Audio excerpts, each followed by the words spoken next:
প্রভু, তুমি মুর্শিদাবাদে গিয়েছিলে শ্বশুর বাড়ি। তুমি রাজ্য সরকারের যে লটারি কাটার ব্যাপারে কি হয়েছিল ওখানে? হ্যাঁ, ঘটনাটা তাহলে শুনবে। হ্যাঁ, একটু বলো তো দেখি টিকিটের ব্যাপারে। তাহলে আমি শ্বশুর বাড়ি যাই মুর্শিদাবাদে, হ্যাঁ।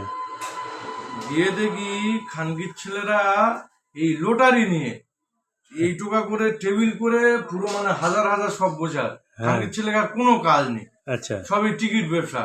হ্যাঁ, ওইদিকে এইগুলো তো টিকিট জানো, ব্যবসা। ওখানে মেয়েরা বিড়ি বাঁধে আর স্বামীরা এইসব কাটে, হুম। সেটা বড় কথা নয়। তা টিকিট দোকানে গিয়ে এখন আমি জিজ্ঞাসা করছি, ওরা কোন সিরিয়াল নাম্বার গুলো এই যে 1-1.5 বছর পড়েনি, ওটা বলবে? তা ওরা তখন বললো এই নাম্বার গুলো পড়েনি। তা বললাম দাও ওই দুটো দাও, বলে নিয়ে আসছি। সাহেবটা আলোচনা করছে। হুম।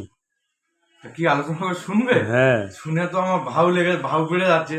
আচ্ছা। বলছে ইনি মনে হয় কিছু জানে, হ্যাঁ। নাহলে যেগুলো 1.5-2 বছর পড়েনি সেই সিরিয়াল নাম্বার গুলো চাইছে। তা হ্যাঁ। মতা দেখে আমরা টিকিট কেটে বাড়ি এলাম। আচ্ছা। এসে মিলে দেখলাম খানকির ছেলে কিচ্ছু পড়ে না, অন্যান্য দিনের মতো। অন্যান্য দিনের মতো কিচ্ছু পড়ে না। আচ্ছা। এতটা বাজে এটা, হ্যাঁ। কেউ কেটো না এটা।